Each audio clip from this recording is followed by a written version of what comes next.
Well, we're in Zechariah chapter 3 today as we draw to the conclusion of this year's journey through the minor prophets.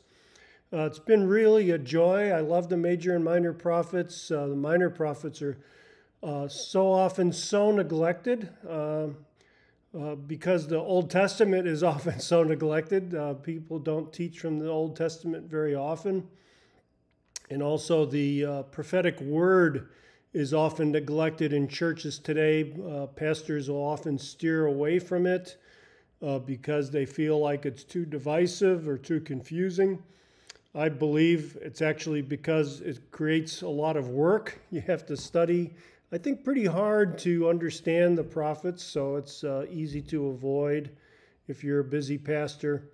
So try to fill that gap with our series the last couple of years, and I hope you've enjoyed it. Incidentally, I wanted to also thank all of you who support this ministry prayerfully and financially. During my absence this last month or so, I've gotten a lot of emails telling people, they didn't know what was going on, but they were praying for me and for my family, and I really appreciate that. You've also continued to contribute to the ministry financially, so I also appreciate that as well.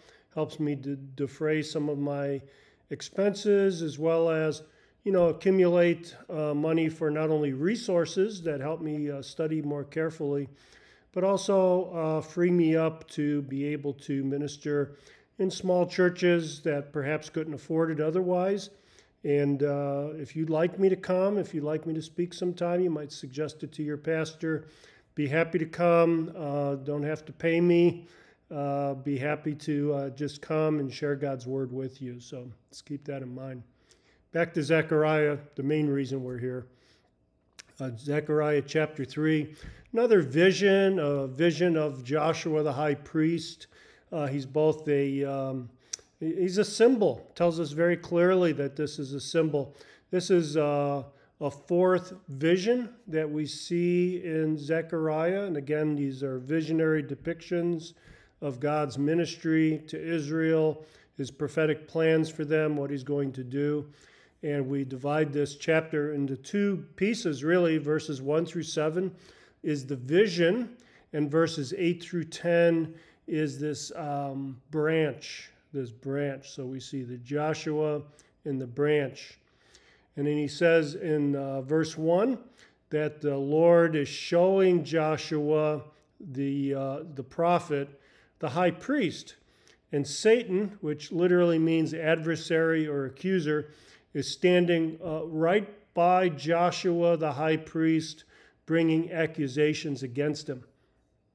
Joshua's filthy garments then are removed in verse 4, which is, I think, a tangible illustration of two things. Number one, God taking the initiative on behalf of his people. So God takes the initiative and removes those garments from Joshua. The second thing, it's symbolizing or a tangible illustration of the cleansing of that high priest to take away his filthy garments and replace them, which symbolizes his iniquity, and replace them with clean garments. Verses 6 to 7, we see the angel of the Lord. Again, some think this is a pre-incarnate vision of Christ.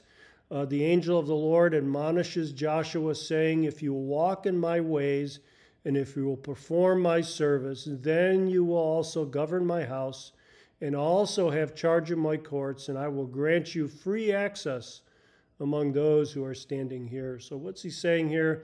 He's calling him to faithfulness with the promise of ruling the temple and providing access to the people. That's his ministry. That's his work. So just as the Lord takes the initiative to restore Joshua, I'm sure that just like me, you too have experienced God taking the initiative to intervene in my life, to call me, to cleanse me, and to put me into service, just as he does with Joshua here. I'm sure, brothers and sisters, that you've all experienced this to some degree. Perhaps you're experiencing it now, and this is God's confirmation to you of what he is doing. We go on then, he's going to continue to talk to Joshua here, and he says, "Now listen, Joshua the high priest, you and your friends who are sitting in front of you, indeed they are men who are a symbol, for behold, I am going to bring my servant the branch." Oh, look at those words there, my servant the branch. Those both are ways to refer to the Messiah, God's servant, the branch from the root of David. So in verse 9 then, he says, "I have set before Joshua on one stone are 7 eyes. Behold, I will engrave an inscription on it." So having restored the high priest, now the land will be restored, and it's going to be removed, that iniquity is going to be removed from the land in one day. Notice that God, these 7 eyes, symbolic of his omniscience, his omnipresence among his people, but primarily his omniscience, seeing all that's going on. He knows the land needs to be restored, just as he knew that Joshua needed to be cleansed from his iniquity, just as he sees us in our sin as well, and he takes the initiative and calls us back to himself. And he's going to return that nation in one day. Verse 10, it says, "In that day, declares the Lord, every one of you." So these are, again, the friends who are a symbol. These are the friends, the Israelites, the faithful ones. "Will invite his neighbor to sit under his vine and under his fig tree." What a beautiful kind of bucolic vision. Look out the door here to my left, and there's a pond out here next to me, a big porch that faces over it, and you can imagine calling your friends, the faithful ones, to come and enjoy this beautiful setting that the Lord has provided in security. So God's prophetic word regarding the coming of the Messiah is sustaining for me. I look forward to that in the midst of our grief over the death of my wife's parents, over the labor to settle their estate, 70 acres, 4 barns we've had to clear out the house, get it ready for sale, just a number of different things. Plus, for those of you who've been through this, all the legal ramifications that need to be attended to very quickly. In the midst of all this, I look forward to the coming of the Lord and his return and the peacefulness that he will bring. Also point out, we've talked about these other views of the millennium, amillennialism, which is this gradual decline ending in the return of the Lord, as well as postmillennialism, a gradual improvement in the world, a gradual Christianization leading to the return of the Lord. Notice how it says that he will remove the iniquity of that land of Israel in one day. Verse 9. Doesn't sound gradual to me, does it?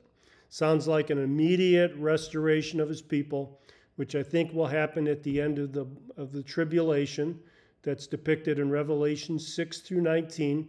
A instantaneous, a moment in time. His people are going to turn to the Messiah, and he is going to bless them, and bless them with that new covenant blessing that he's reserved for Israel, and in one day restore them.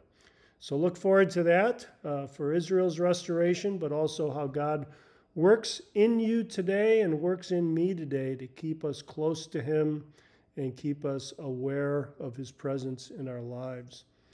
So thank you again for your prayers. Thank you again for your financial support. And I pray, brothers and sisters, that Theofaith, this ministry, in the book of Zechariah, is causing you to draw near to the Lord, confident that he will draw near to you. God bless you.